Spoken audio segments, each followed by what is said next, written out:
Hey, listeners, welcome back to Sustainability Street, our podcast on the intersection of commercial real estate and the world we live in. I'm your host, Therese Fitzgerald. Mass timber is a visually appealing and fast-growing way to lower embodied carbon in new construction. But just how low carbon is it?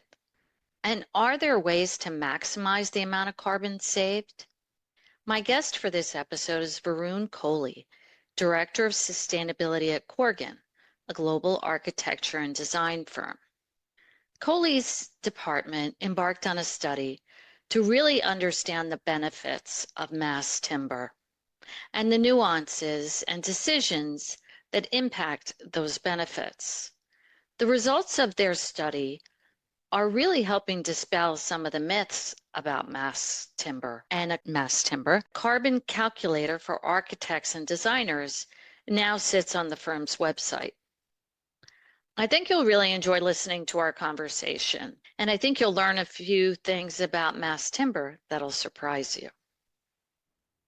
Hi, Varun. Thanks for coming on the podcast. Hi, Therese. Thanks for having me. So before we start talking about mass timber and what your firm has found about mass timber, tell us a bit about Corgan, and then tell us about your role there and what your areas of interest are. Sure. So I'm Varun. I'm the head of sustainability or director of sustainability for Corgan. I'm also a principal with the firm based out of the New York office. Corgan's a very large international architecture and design practice. We have about 19 offices. We're approaching around 1,200 staff across the world. Our biggest office is in Dallas, but New York is our second largest office. And, we do work in every sector, starting from aviation, data centers, interiors, healthcare, education, you name it, commercial. So we're pretty wide in the type of work that we do, and definitely do it across the country and now expanding in the global market. So let's talk about mass timber. It's really growing in popularity. Tell us what you've seen in your practice and in the industry, and what you think is driving that growth. Yeah. Um, well, mass timber has become really popular, primarily being driven by the fact that it has, it's been assumed, but to some degree, it is very low carbon material, right? And so when developers and owners are trying to meet either their ESG targets or this becomes a really good, viable material. There's other advantages, obviously, to mass timber. One is aesthetics. I mean, it's a material that is really desirable by the end user. We also know the health benefits of being around natural materials, so there's that advantage. There's definitely some advantage to doing fabricated material, which helps with the speed of construction. Obviously, there's some, costs involved in additional capex, but we often see a payback pretty quickly, given that, products with mass timber end up being higher premium products in the market, or, products that are fully occupied or used even in times of downturn. hmm And what are some of the misconceptions about mass timber that that made Corgan want to conduct this research that Yeah. you've done? It came from a research paper that we saw that was published late in 2023 by the WRI, the World Resources Institute. And basically, the paper was suggesting that our industry was not accounting for some of the biogenic carbon that comes into play. That has mostly to do with the forestry practices. And essentially, in the standards that we currently use, we do not account for some of the forestry or biogenic carbon at the early stage of fabrication of mass timber. So in essence, what we're saying, and our industry does, is says we're going to start where the log comes into place into a fabrication facility, and that from that point on, we're accounting for the carbon associated with it. So we miss out on some of these purely biogenic carbon, which is essentially the carbon that the trees have sequestered over life. And there's a debate about it. Where do you start? When do you stop? When do you start accounting for it? And us as a team of sustainability experts within Corgan, we decided to kind of take this on and say, you know what, let's look at it. Let's look at what the question, let's expand the boundary and account for that biogenic carbon that's typically not accounted for. And there were some really interesting outcomes. And the big thing was when we accounted for some of these extra emissions and we brought it back into our sort of analysis of comparison between mass timber and concrete and steel in a typical office building, even with those additional carbon emissions, we found that mass timber was still a better product in terms of carbon emissions. So mass timber still remains a much better product in terms of emissions, even though we may not have been accounting for everything. Yeah. Is that what I think slag the term about what's slash. So it is assumed that you get about, not assumed, it's been sort of estimated that from the beginning of a tree down to the timber that ends up in a building, we probably lose around 60+% of that tree. Slash really refers to the pieces of tree or the portions of the tree that are left behind in the forest. Everything from roots to the bark, the small branches, all of that is left behind in the forest, and that's referred to as slash. Forestry practices have different ways of managing that slash. They would either burn that on site or sometimes just left on the forest floor. Different ways of managing slash can result in different emission values. That's the key stuff that we accounted for. And what we found was, again, that is a large component of the biogenic carbon that's lost. Again, it still keeps mass timber ahead of the other products that are available in the market for structure and for envelope. Are there ways to process it or produce it that would improve those things? Absolutely. And I want to mention a couple of other factors that really play a key role in the emissions. One, obviously, yes, how we manage the slash is important. Massification is one way of reducing the emissions. Now, while that plays a key role, we know that there are other reasons for managing that slash. One is forest fires. To reduce forest fires, there are certain practices that are in place.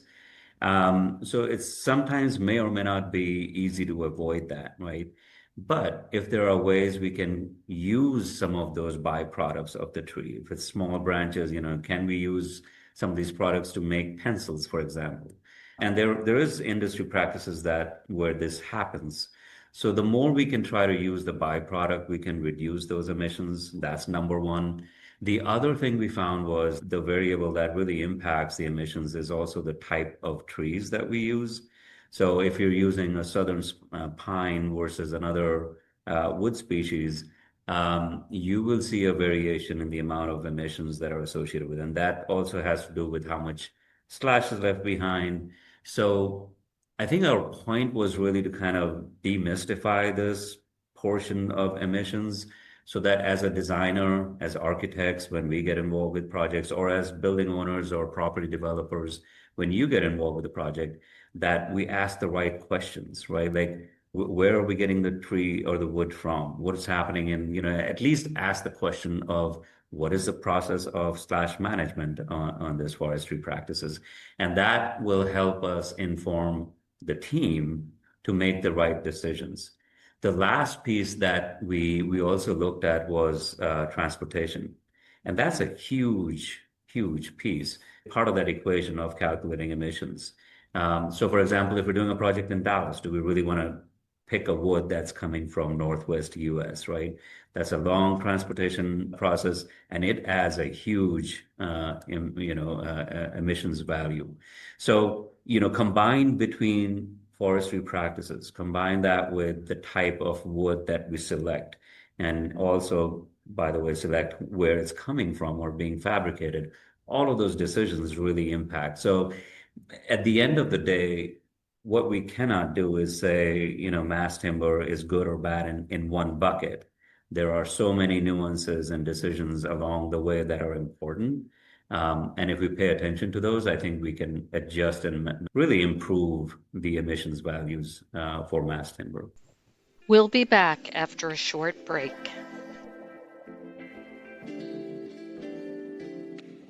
Hi, this is Jessica Fior, Editor-in-Chief with Commercial Property Executive.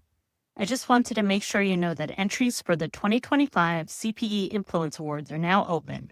We're ready to hear all about your most noteworthy properties, projects, and transactions. Does your office have a unique design element that attracts tenants? Are you the top broker in your firm? Were you able to successfully reposition a property? We want to celebrate your successes. Email me at jessica.fior@cpe-mhn.com and I'll guide you through the entire process. The entries are due by July 31st, so you have plenty of time. Thank you.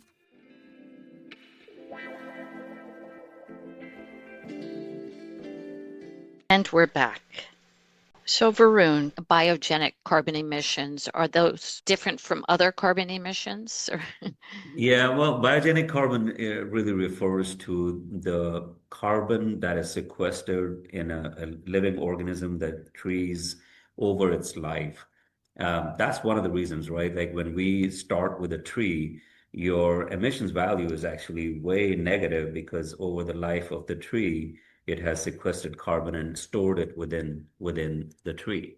So that's really what biogenic carbon means. And when we take it, and when we take that wood and put it in a project as mass timber product, you're in essence holding that carbon within the building. So instead of emitting, you have this negative value. But the slash, again, which got left behind in the forest, there's also a time value to this. So the slash that is left behind in the forest, if you burn it, you're immediately re-releasing that carbon back into the atmosphere. So now something that would have taken longer periods of time to re-release back in the atmosphere or never been released, that is the piece that we are kind of trying to account for.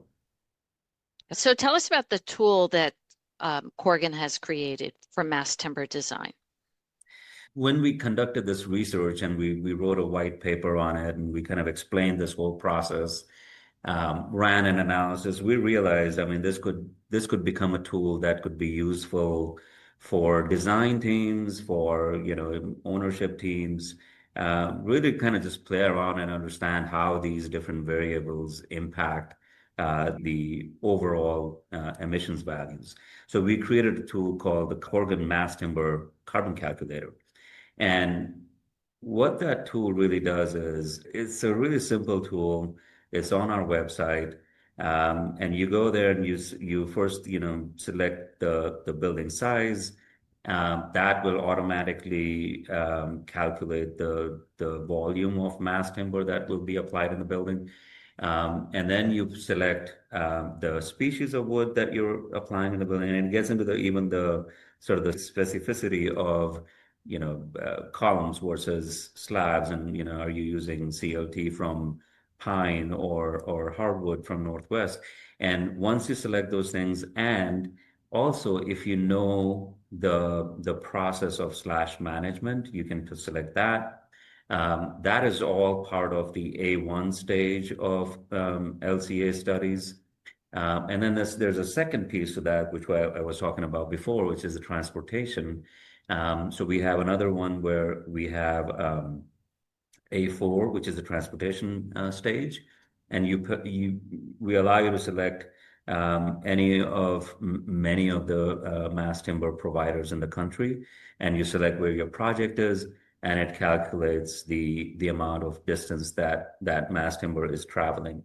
When you put it all together, it gives you an overall value, which is a number that kind of gives, this is again not a full LCA analysis, but it's giving you the values for A1 and A4 that you can then use to input into your full LCA analysis. So, you know, it can turn into something that's really for the nerds and carbon world. And we kind of appreciate that. But I think it's also a really good tool for designers to at least go in and see, you know, what does my decision mean? If I'm trying to do this building, which is 5 stories tall and this many square feet, what happens if I pick, again, southern pine versus another species of wood? And what happens if we change the way the slash is managed? So immediately you start to see the impact of your decisions. That's really where we want to make an impact is, you know, you can't simply say, oh yeah, we want to use mass timber. Let's get into the specifics of where it's coming from, how it's being managed, and see how that impacts your overall carbon emissions. What has been the initial reaction of the industry? I'll tell you, most people that we have spoken with have really appreciated this. Since that WRI report that came out, you know, in 2023, I know there was a lot of discussion within our industry about what that means. There was a lot of conversation around whether that should even be included within the boundaries of what we calculate. And that debate is ongoing. But from industry leadership, whether it's, you know, the Carbon Leadership Forum folks or some of our other friends in Architecture 2030, they've all appreciated what we have tried to do. We actually had a researcher who used to be with University of Washington and now with CLF peer review our paper. So and look, I don't think this is by any means the final output or outcome of our research.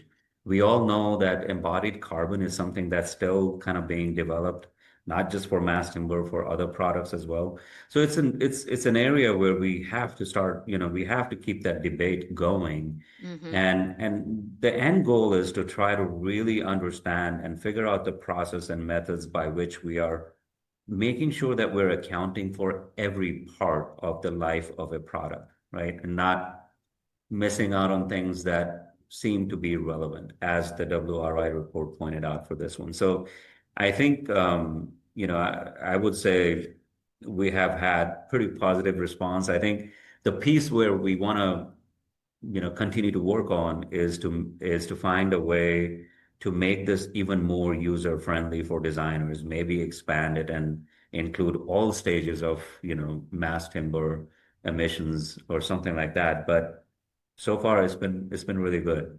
Yeah.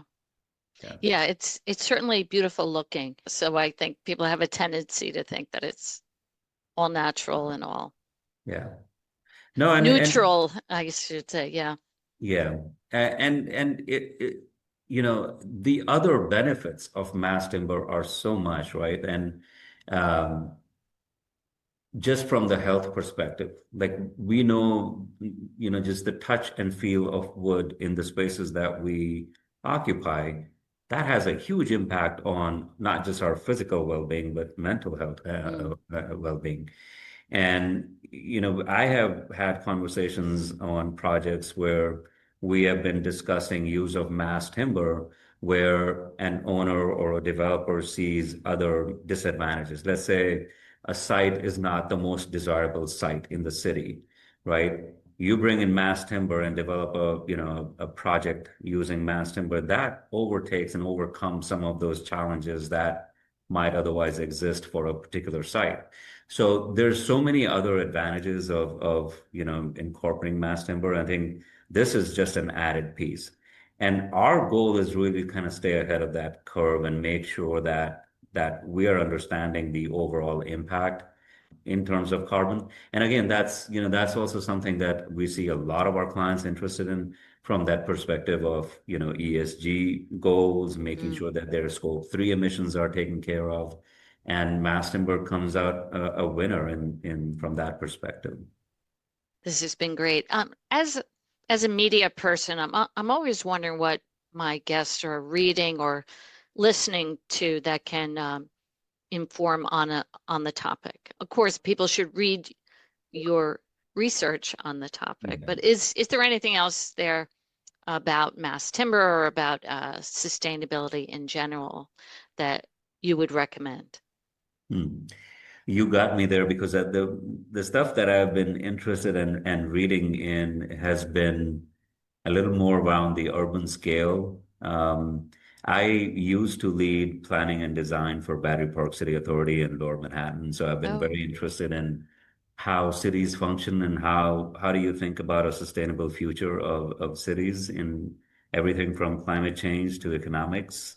And so my latest read has actually been a book called Greater Than Ever, The Great Comeback Story of New York, written by Dan Doctoroff. oh, I don't know if mm-hmm. you've heard of Yes, him, but yes. him when he was working with Bloomberg, they really came right after 2001, the September 11th event, and worked hard to bring New York back to its economic success and power. And so, I always look at those kind of factors and how things have really changed now with the climate change impact in Manhattan, New York, especially, and many cities now, we're concerned with impacts of, whether it's coastal resiliency or heat stress and Mm. how that's starting to impact our populations in urban centers. So it's a little different than mass timber, but that's the book that I'm reading right now. Oh, great. I'll have to find that one. Um, Varun, thank you very much for coming and sharing your work with us. Thank you. Therese, can I say a little bit about our team who has Of really worked on course. this? Yeah, Yeah. sure. Yeah. So just Corgan established our group called Echo, and we branded it Echo, which is essentially our sustainability subject matter experts. And we've got an amazing team. We started about 2 years ago, and we've got some really expert members here between New York, Dallas, and London. And we're focused on everything from supporting our design teams on their individual projects, everything from analytics to lead or other kinds of certifications. We consult directly with our clients on embodied carbon and some of the other consulting work. And then we also take care of our internal, scopes 1, 2, and 3 accounting and emissions calculations and all the corporate sustainability that comes along with it. Um, and we have another group that's called Hugo, which is our research arm. And Echo and Hugo have kind of worked together on this particular research effort and really brought together, people who understood sustainability and people who know how to conduct a research process. Because we were able to do this in a very lean and very quick way, be able to dive in, figure out what the problem is, what the question is, and how we answer that in a more meaningful way. So I just wanted to take a minute to kind of mention that because without that team we wouldn't be able to solve this thing so quickly. Yeah, I think the AEC field has really been kind of the thought leaders on Yeah, sustainability and carbon reduction. So we yeah. appreciate your work. Thank you. All right. Well, thank you very much. Thank you for the time. Okay. Appreciate getting on this podcast with you. And thank you, listeners, for joining me on Sustainability Street. If you have any questions about this episode or suggestions for future episodes, please reach out to me at therese.fitzgerald@cpe-mhn.com. Bye for now.